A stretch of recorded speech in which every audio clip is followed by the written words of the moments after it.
Hello everyone, welcome back to the PinkUn YouTube channel. My name is Connor Southwell, Norwich City reporter at the EDP Evening News and the PinkUn. And we're back today because Norwich City have announced another signing. This is relentless at this point. This is their ninth of the window, if you want to include Danel Sanani, who was signed sort of in between windows. So I'm including him in this patch of the summer windows. Xavi Quintilla is the latest Norwich City signing. He's joined from Villarreal on a season-long loan. Norwich City do have the option to make that permanent throughout the season if they want. That fee is believed to be around £2.7 million, about €3 million essentially, for them to make that permanent. A little bit about him: played 19 games in La Liga last year, Spanish top flight. His last game was last month against Real Madrid in a defeat, and he essentially finds himself a little bit out of favour in Spain because of the arrival of Unai Emery, which is a name you'll be familiar with.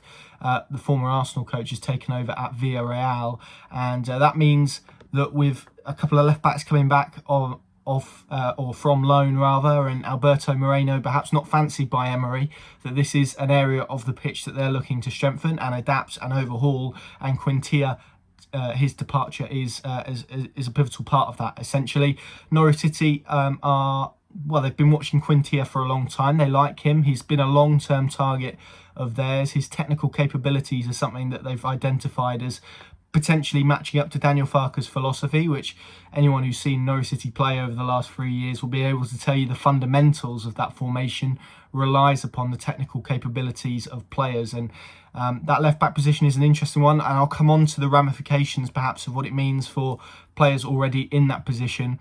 But I'm going to talk a little bit about Quintilla's pedigree first and foremost. As I said, 19 games in La Liga last season, profited mainly from Moreno's injury issues. We're going to have a piece on PinkUn.com, which I'll chuck in the link down below, which will give you a bit more of an in-depth read about Quintilla and his profile.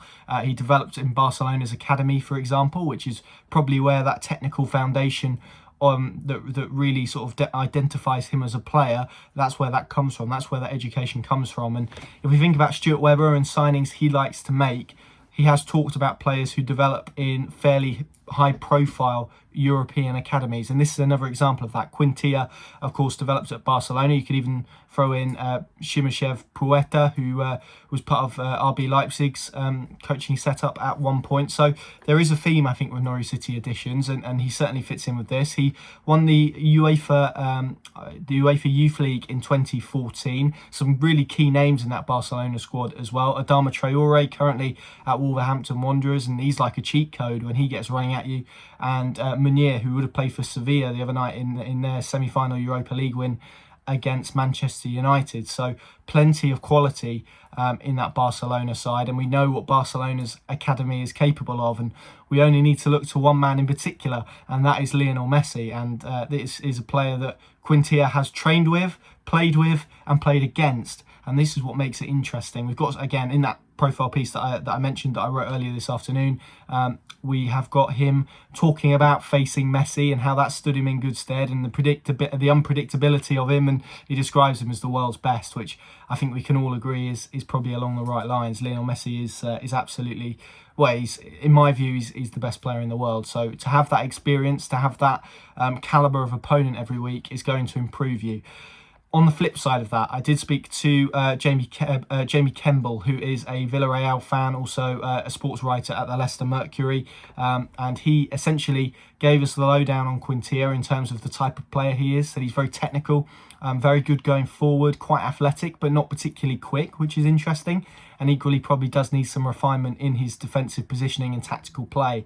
And if you look in the official quotes that the club put out from Daniel Farke, he does allude to that. He does say there is tactical work to be done with Quintilla. There is defensive work to be done with the 23-year-old as well. But that, crucially, that age suggests there's probably a little bit more growth within him. And if Norwich City do opt to make this permanent, and if he does impress, then that is going to be an area that they're going to hope that they can get a bit more out of Quintilla going forward.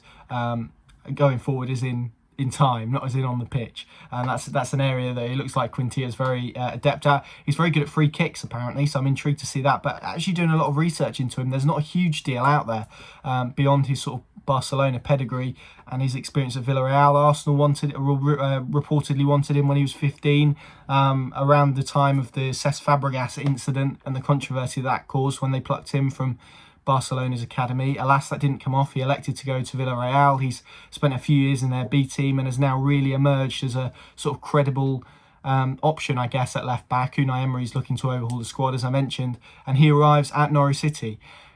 But it isn't going to be easy to claim that first team spot. Of course, Jamal Lewis is already in the building, which I'll come on to. Sam McCallum is in the building. Philipp Heiser left today. He's gone back out on loan to Germany. Karlsruhe, I believe he's gone. I've probably butchered that pronunciation, but the Bundesliga 2 is where he's gone.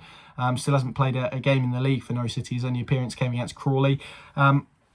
So that left-back position is going to be an interesting one. Now, I think it will go either one or two ways. Now, we've obviously seen Liverpool have had interest in Jamal Lewis. We had the inside track. Paddy wrote a brilliant piece on PinkUn.com about that Jamal Lewis situation and that bid from Liverpool, 8 million plus 2 in add-ons. Not an offer that Norwich City were ever going to accept.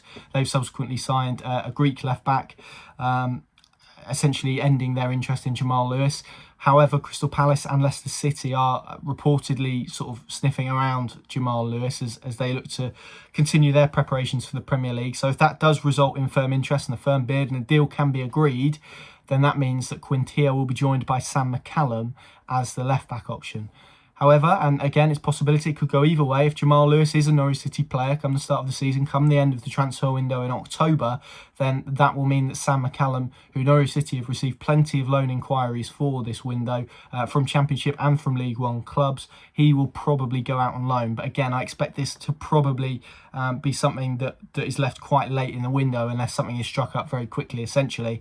So it'll be Quintilla and Lewis or Quintilla and McCallum, depending on what happens with Jamal Lewis, essentially. So either way, Norwich City will have two left-back options. It's an area of the pitch that they didn't particularly feel like they had enough cover in last year. If you remember, Jamal Lewis got injured and we saw Sam Byram, who is typically a right-back. He had to fin at left-back, did a wonderful job, played pretty well, I thought, in his games there, but they probably do need a more natural left-back option. Xavi Quintilla is that. Again, he was linked with them in January when he had 6 months on his contract. He only signed a new contract in February with Villarreal until 2023, I believe, with an option of a further year. Obviously, now that has been cut short because of the change in head coach and the change in circumstances, but Norwich have profited from that immensely.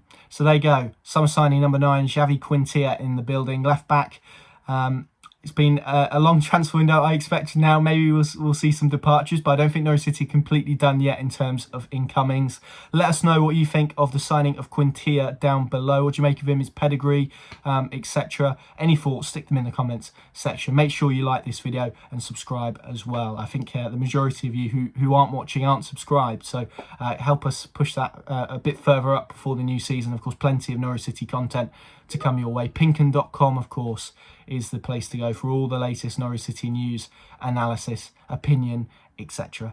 Thank you very much for watching. Stay safe and we'll see you soon.